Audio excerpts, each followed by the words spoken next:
all good to go. Looks like we've got a lot of people coming in. All right, good deal. So today we're going to talk about the cost of caring. So we're going to kind of talk about a kind of math that most of us never learned in school, and that is emotional math. Okay, so we're going to talk about emotional budgeting. And I have mentioned something similar in the past. I call it an energy budget. It's very similar to an emotional budget. And it's really just the concept that we think of our resources oftentimes as tangible things, right? Things that we can touch, things that we can use, especially like money, right? And we often budget our money very well. But we have other resources that are not tangible, right? Like time and energy and emotions, right? And so we can very easily overdraft on all of those without even thinking about it. And then we end up feeling very, very depleted, right? We end up feeling as if we can't afford the output that we're putting out into the world, right? And so this is just a way for you all to consider, how are you spending your emotional resources, right? Where are you putting most of that, and where can you maybe cut back a little so that you have a little bit for yourself at the end of the day or the end of the week or the end of the month, right? So caregiving asks you to be much more of a giver than a taker, right? So we're often giving outwardly and we don't really replenish that often. And so over time, that causes an imbalance in us, right? And that imbalance can show up as exhaustion, irritability, even frequent illnesses, right? Because we all know that stress and energetic depletion compromises our immune systems, right? And so we can get sicker more frequently because we are just kind of picking up everything that's out there, right? And so we're going to talk about how do we see emotional energy the same way that we see money, right? Something that we can spend wisely, that we can save intentionally and replenish with care, okay? So let's go ahead and get into it. So I am not immune or unaware of a lot of uncertainty going on in our day-to-day lives right now. There's a lot of things out of our control that is impacting us, and we really don't have a say-so in it, right? So there's a lot of stress, just nationwide, globally, in our local communities, and even just the holidays internally, we can have a lot of stress about the holidays, the extra finances. Sometimes it's the family gatherings and the logistics of coordinating all of that. Or maybe it's a little bit of grief, how things maybe are different this year than they have been in the past. And so there can be a little bit of an adjustment strife there. And there could just be a lot of uncertainties too, not only with our finances and our relationships, but maybe even with the loved one that you're caring for, right? Some of you are very aware of where this is going to go and how it's going to end up. And some of you are still learning day by day, right? So there's a lot of uncertainty that can come into play that drains our energy, drains our emotions, right? And so today I want to encourage you, or at least invite you to consider tracking where your energy goes, right? Tracking where you're overspending in your emotional resources, right? So a lot of us are doing, doctor visits and juggling bills and navigating family dynamics all at once. And even though you're tired, you still took some time today to fill your cup a little bit and be in community. And I'm really happy about that. It shows that you are at least moving in the right direction, right? That you're not completely putting yourself on the back burner. And so when I say emotional budgeting, I'm not saying that I want you to be overly positive when you're not feeling positive, right? I'm not saying slap a smile on and be fine. I'm just asking to notice where your energy goes, right? And learning how to spend that energy in ways that sustain you instead of feeling depleted all the time, okay? So I'm going to give you this prompt, and you can answer it in the chat or just answer it to yourself quietly, whatever you choose to do. If your energy were money, what would you say you've been overspending on lately?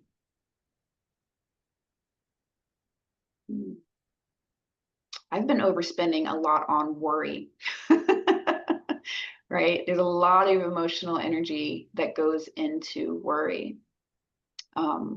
Stress, yep. And it's hard sometimes to not spend it there, right?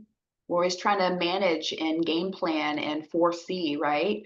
Yeah, another one says worry, right? A lot of that forward thinking, right? The trying to predict the blocks that are coming our way and trying to figure out how we can navigate that. And a lot of you are working off of, oh, Martha says planning. I was just about to say, some of you guys have a plan A, but you also have plan B, D, C, and E, right? Because just in case.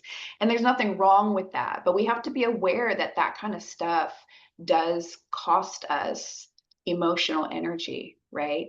And so we can be overspending in some of these ways. And I'm not saying to completely, nix the budget on that completely, but I am saying we have to be aware of what we're spending and where we're spending it, right? Excessive organizing, yes. Taking care of others, yes. So you can already see, right, where you're overspending in that, right? Where maybe you can redirect some of that emotional resource into something else, right? Great, good, good, good. Okay, so the invisible economy of care. We do not have to really go over how much you do that goes unnoticed, right? That's preaching to the choir. You all know how that is. It is a visible labor of love, right? Doing what you do. But everyday caregiving tasks like measuring medications, cooking, checking in on your loved one, right? All of that costs you something, right? And it doesn't just cost you time, it is emotional labor, right?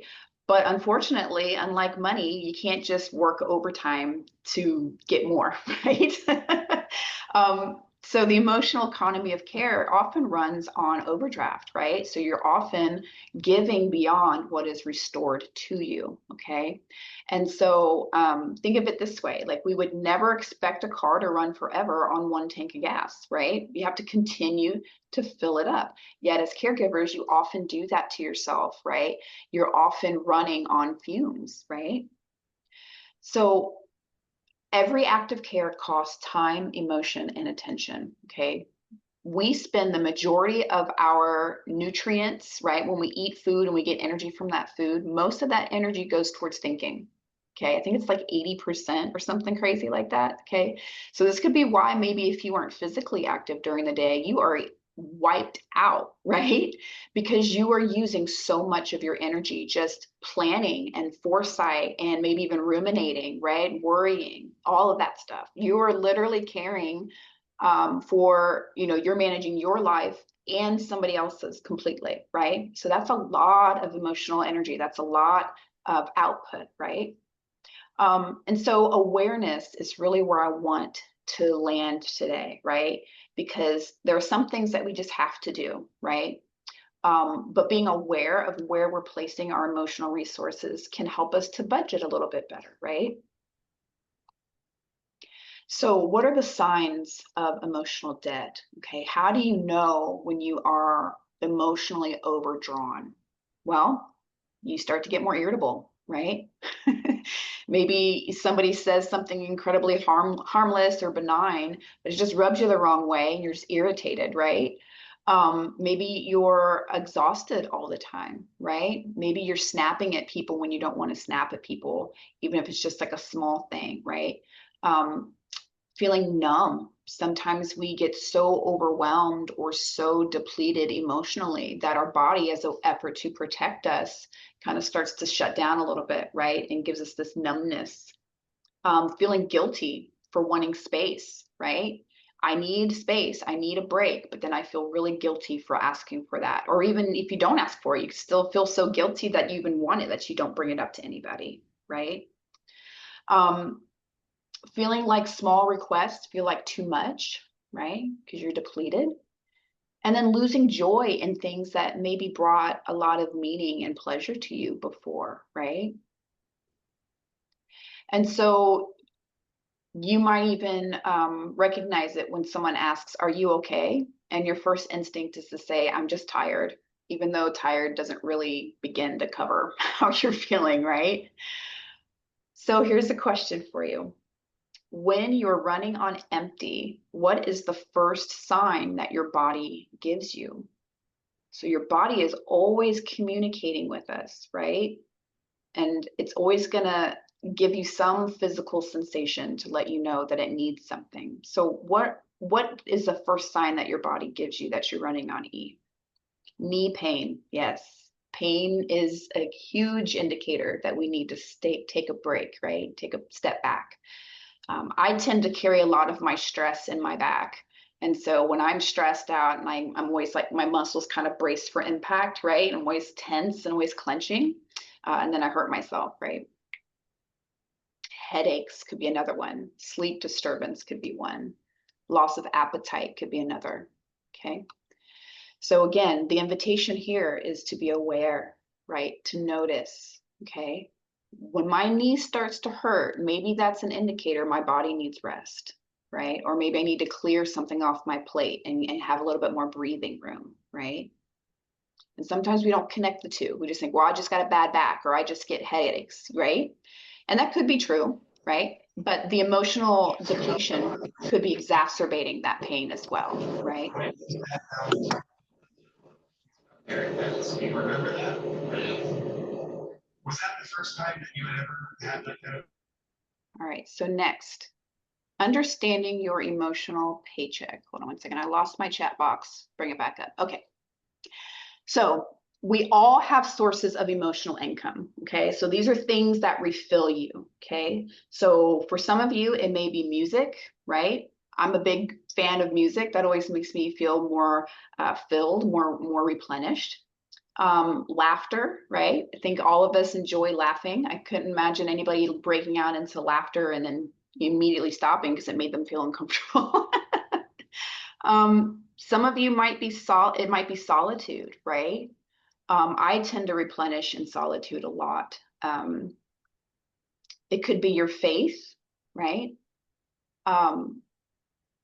Beauty in your atmosphere, right? Maybe just having something decorative in your space, flowers, colors you enjoy, fragrances you enjoy, right? Just pleasurable sensations can be very replenishing, and it's very soothing to the nervous system as well. But we also have high interest expenses, right? Things that will drain us really fast, right? So conflict, right? And unfortunately, a lot of us experience a lot more conflict during the holidays when we're in shared spaces with people, extended family that maybe we don't see every year, right? Guilt, that's another one, right? That can drain your emotional resources and your emotional energy very, very quickly. And so emotional budgeting starts with being aware, right? So think of one thing that always gives you a return on your emotional investment. Is it spending time with loved ones or in community? Is it being on Zoom trainings like this, right? Being in spaces with people who get it and you don't have to explain yourself to. So I would encourage you to maybe track that for a week, right? Notice the patterns. Notice, well, when I get off the phone with my sister, I feel very irritable, right? That's costing you a lot, right? If you have that dynamic. Or whenever I have to plan doctor's appointments or get somebody ready to go to those doctor's appointments, right? All right, Anne says, I like to garden in my flower beds and taking piano lessons. Awesome. I'm so glad to hear that you started doing that. Yes. Those simple pleasures are definitely going to replenish that emotional bandwidth, right? Because what it's doing essentially is when we are constantly in a state of output, and we're in depletion, our nervous system is running this loop, right? Of go, go, go, fix, fix, fix, right? And when we don't take time to settle, right, to feel our sensations, to take a deep breath, to socialize and do things that bring us joy, our nervous system never gets that break, right? So it's like it's always in like clench fist mode, right? And so we have to be mindful of saying, I need to stop and reset, right? And that's not selfish, okay? I don't want anyone to feel guilty for that. This is how you make what you do sustainable, okay? Because you are the candle in the room, right? And if you burn out, it goes dark. So you have to be mindful of how much you're spending, okay? All right, so the rule of 3 accounts, okay? So I want you to imagine 3 emotional bank accounts, okay? One is your survival account, right? So these are non-negotiables. You have to sleep, you have to drink water, you have to eat, right? You have to take medications, right? So those are managing those are non-negotiables. You have to do those to maintain your life, right? The next one is a maintenance account. So what habits keep you afloat, right? Like your faith, like Anne's saying, or gardening, right? Taking music lessons. Um, Spending time with your friends. Maybe you've got a playlist that is just full of that music that you love, that, just sitting and listening to that helps maintain your emotional resilience, right? And then third is your joy account. So these are small luxuries that remind you why life is worth living, right? The little glimmers that we see every day, right? So that could just be maybe a comfort show, right? Something that's really funny that you like to watch. My husband, I can't tell you how many times he's watched The Office. It's like 14 times at this point. Or even just things like scented lotion, right? I make my own body butter. And so even just making that is very replenishing for me, and using the type of fragrances that I enjoy is very helpful. Or even just stealing away 10 minutes of quiet, right? Okay, that's fine, Vanessa. We'll see you next time. All right, and Donna says going to the library. Yes, I love going to the library. And maybe you're like me, maybe you're not. Hopefully you're not like me, but I'll go and I'll get all these books and then I won't read them. But it's like going to the library to get the books. That's the time, right? That's the fun part. It's not, I'll never be able to sit down and read them, but it's fun to get them sometimes. Okay, but you can kind of get the feeling, right? Like there are things that you absolutely have to do, right? But sometimes we forget about the maintenance part, right? We think, well, I just need some time away. And then you get maybe 4 or 5 hours away. And that's good to do those things. But it's not what's going to sustain you, right? There has to be daily choices that you make to maintain your budget, okay? And then we almost all of us forget the joy account, right? That's not even something we can even fathom sometimes, especially when we're in the trenches, right? And there's like a lot going on, and sometimes you can't, and I understand that. But again, it's about coming back when you do have time, okay? And make sure you don't forget about it, making an intentional moment to refill yourself, right? So we can't live off of our joy accounts alone, obviously, but it does help when the other accounts are low, right? So here's some reflection for you. Which account has been neglected the most? Has it been your survival account? Have you been skipping meals and skipping sleep? Have you not been going to the doctor and getting your prescriptions filled? Is it your maintenance account, right? Are you too busy to find little things throughout the day to fill your cup? Or maybe it's your joy account, right? You don't want to be in a space where you feel guilty or you feel like it's frivolous, right? And so you allow guilt to be what goes in that account rather than joy. Okay. So how do we reduce our emotional expenses? Okay, how do we create a budget? Now that we know, we've taken some time, taken some inventory, we know where we're putting our resources, right?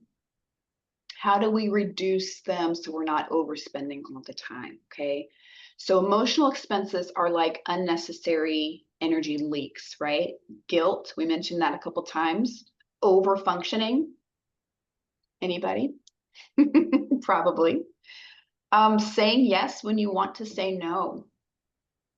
And keep in mind, many of you, prior to your official role as a caregiver, statistics show that you were probably the personality type that was more of a giver than a receiver, right? You were probably the one that everybody could depend on or count on to do the extra stuff, right? And so when you get into a caregiving role and that monopolizes so much of your resources, you still feel guilty for dropping off some of those other expectations or responsibilities. And so you try to do all of it. And what happens? We collapse, right? We run out, we overdraft, right? Because we're not budgeting the way we need to budget. And so part of budgeting is letting things go, Okay, so maybe you used to be able to do these things and you really enjoy doing those things, but you don't have to do those things and you don't have the budget for those things anymore, right? Think about your money, right? Just think about it like there may be things that you could afford in the past that you just can't afford anymore, right? So do you go and max out your credit cards to do those things? No, right? Most of us will say, I can't afford those things, so I'm going to cancel that Netflix subscription, right? Or I'm going to stop getting that latte every day because it's $6 I can't afford, right? So use those same skills, use those same tools for your emotional budget as well, okay? So each of these little things that we try to keep up, that costs us a little bit every month, right? And so you can check your statement, so to speak, and say, how did I spend so much on nothing, right? We all do that with our money. We also do that with our emotions, okay?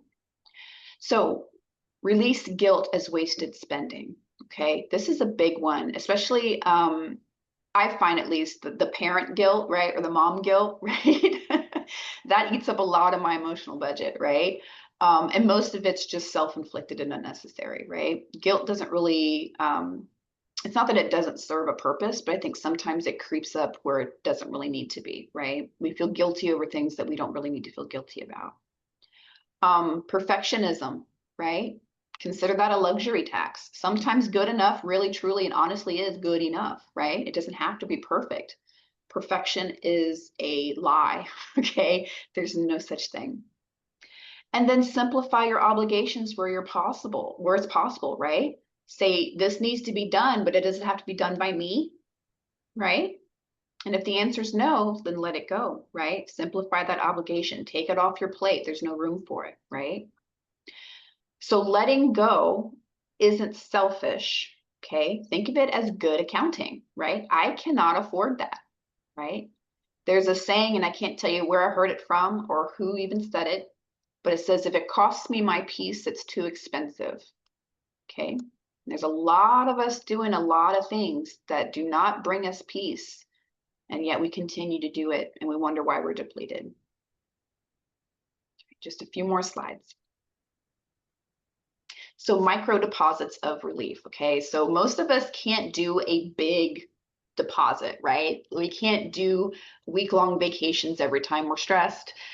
We can't just pick up and go for a weekend because we need some time away. Those are things that we can plan for and we can budget for, sure, right? But that's not what makes our time sustainable, right? If we are completely overdrawn all year long and then we have 1 week where we replenish, right? That's not nearly going to be enough. Think of it as if you only went to work one week out of the year, it wouldn't be sufficient for you to maintain your bills, right? And so our energy is very similar. So we can do micro deposits every time we're tired, every time we feel invisible, right? Anything that's taking from our emotional budget, right? So this could just be taking a breath before you react to something, right? Just given that little pause to regulate before you respond to something. A song that resets you, right? I have a happy girl playlist that I'll play. I also have an angry girl playlist that I play, probably more often than I should, but I play it, it makes me feel better, right? Or even just sitting outside for 30 or 60 seconds, right? It's just an intentional shift that signals to your nervous system. Okay, we're gonna reset, we're gonna think about this, right? Where are we gonna spend or not, right? It's kind of like when credit cards and debit cards became mainstream and everybody had one. It seemed like it was a lot easier to spend our money if we were just swiping. But then if we carried cash and we could see the money kind of going, it was a lot easier to budget because it's like, oh, I thought I had, $50 and I spent all this and now I see I've only got 16 left, right? And so that's kind of what a micro deposit is, right? It's just kind of stepping back and thinking, I need to give myself a little bit here before I overspend, right? And be aware of what I'm spending and how it's depleting me. So these small practices, of course, don't fix the world, right? But they do stop the emotional count from going bankrupt, right? It's just kind of like, well, I can't afford, $500 out of my paycheck every month to go on my savings, but I can do $10 a week, right? You're still working toward a goal and it's not nothing, right? It is still something and it adds up, right? So things like gratitude, right? Humor, music, okay? Think of these as like little $5 deposits to your nervous system, okay? So what's one micro deposit that you can make this week? Hmm? One of mine, because as I've been preparing for this, I like to practice what I preach. So one of mine has been, I'm a huge coffee drinker, okay, probably more than I should. But it does impact my sleep. And so a way that I've decided to kind of do little micro deposits for me is I stop drinking coffee at a certain time during the day, right? So I'm not buzzing at 9:30 at night, I can go to sleep. And it's a very simple shift, but being mindful, like, hey, I'm not getting as much sleep as I want to because I'm juiced up on caffeine at 9:30 at night, right? So it's just a simple shift, right? I didn't say I'm going to cut coffee completely, although it kind of feels like that sometimes. I'm just saying I'm just going to invest in my sleep by reducing the energy in going into drinking coffee, okay? So just little simple things. Again, I'm not asking you to add anything to your to-do list, okay? Just be mindful how you navigate what you're already doing, okay? So when your count goes negative, which it inevitably will, okay, sometimes the nature of the beast is depletion, right? Maybe there's an emergency that happens with your loved one and they have to go to the hospital, right?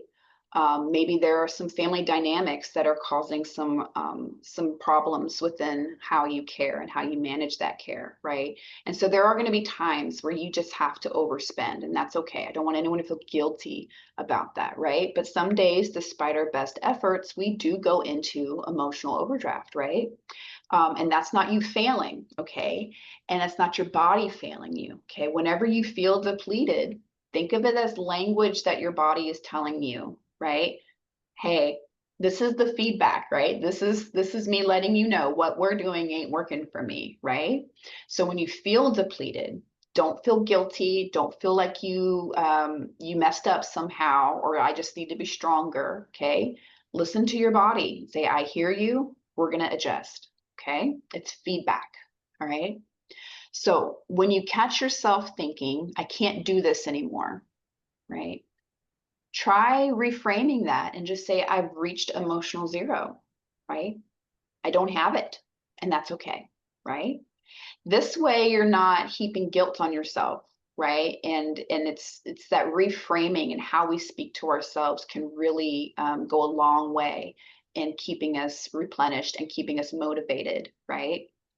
Um, so we can pause before we make any new withdrawals, right? So before we say yes, before we scroll and get that emotional depletion, because I don't know about you guys, but it seems like when I'm on social media, I get on there to kind of, find something fun or jovial to boost my mood, and it always ends up being the opposite that happens, and I end up feeling worse than when I go in there, right? Um, and so it may be even pausing before we rescue someone else, right? Again, if that's your nature, right? If you are inclined to always volunteer to help, that could be a very difficult habit to break. Even when you're at emotional zero, you're still going to want to give, right? And it's hard for some of us to say, no, I can't do that, because then you feel bad. But it's okay to say no, okay? And no is a complete sentence. And so it's important that we normalize our need for recovery time. Okay. So if you were running a marathon, right, you completed a 5K and then the race was over, what would you do? You'd rest, right? You'd hydrate, you'd eat, right? No one is going to run a marathon and then be expected to go to the gym and hit the treadmill, right? But we do this to ourselves all the time emotionally. So it's important to seek help or rest, right, before we hit that emotional depletion, right?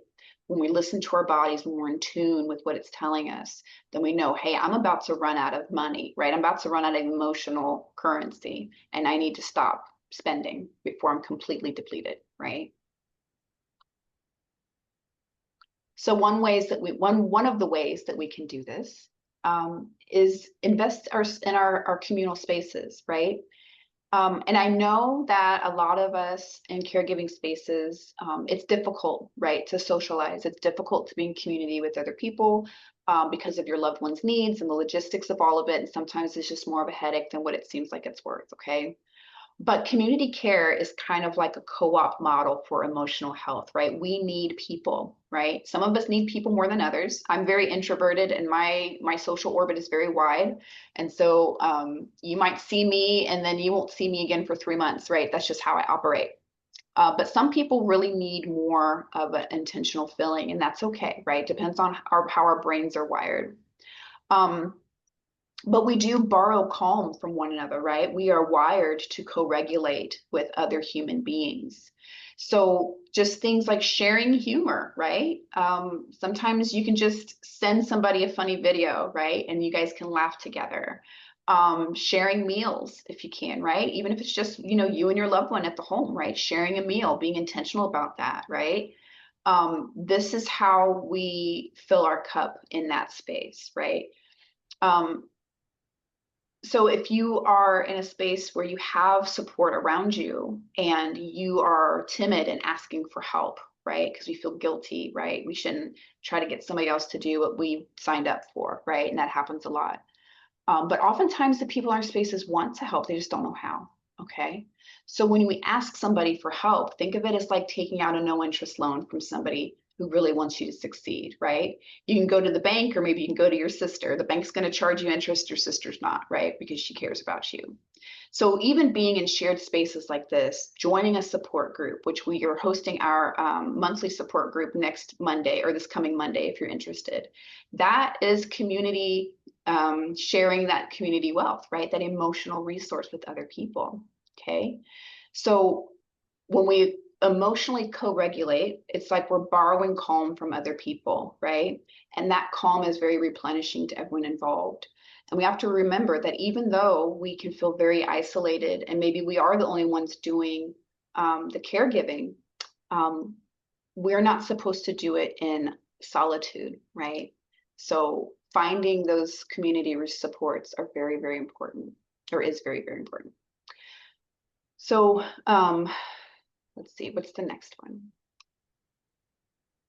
Okay, so this is something that you can do at home. I don't expect anyone to do it right now. I really would encourage you to try this at home with a piece of paper, or if you've got like a notes app or something like that. Sometimes when we can think of something and it makes sense to us, but then when we make tangible representation, when we write it down, it really anchors in our psyche, right? It really solidifies the truth of what we're saying. So just draw 3 simple columns, right? And put energy or earns energy, spends energy, and neutral, okay? And so fill it in as the week unfolds, right?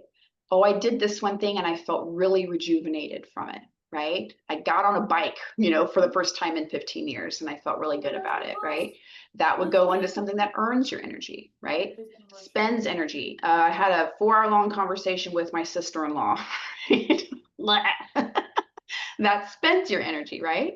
Or something neutral could just be, hey, I watched TV and I didn't feel, better or worse when I did that, right? And that could be something neutral, right? But just fill it in as the week goes. And then at the end, we can find out what is one boundary or practice that we can do to rebalance, right? Sometimes we mistake the power, or we don't realize the power of boundary setting with people. With saying, no, I can't do this. I'd love to, but I can't, like that kind of thing can be incredible for our emotional deposit, right, back into our space, okay? So when you do this, you will notice patterns, okay? We all operate in patterns of some kind. So maybe caregiving tasks move from your spending column to your neutral column once you build those better boundaries, right? Maybe before it was depleting you because you're taking on too much, you were overperforming, or you were doing it with the perfectionist mindset, right? But then if you set those boundaries with others and yourself, then maybe caregiving doesn't deplete you as much. And so it's kind of neutral, okay?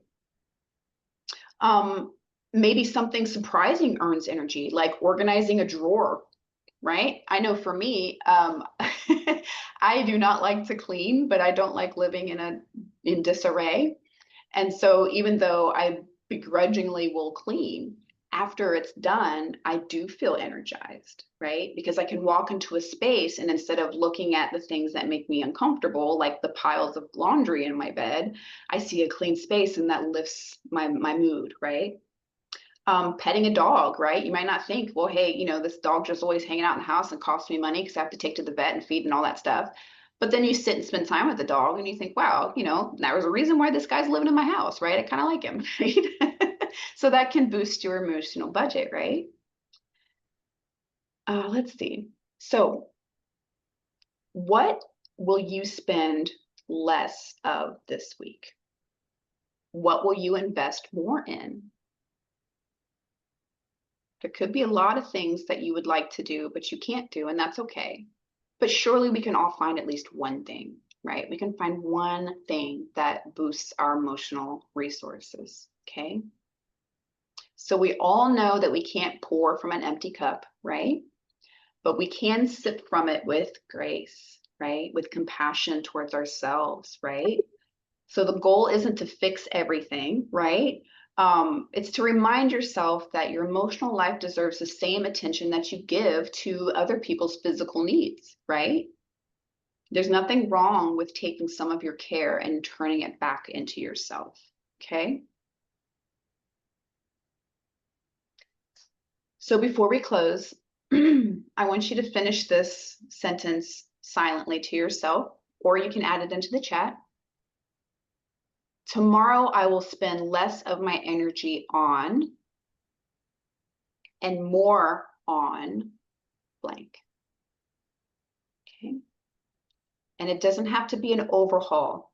Okay. These can be incremental changes. Try something and see how it feels, right?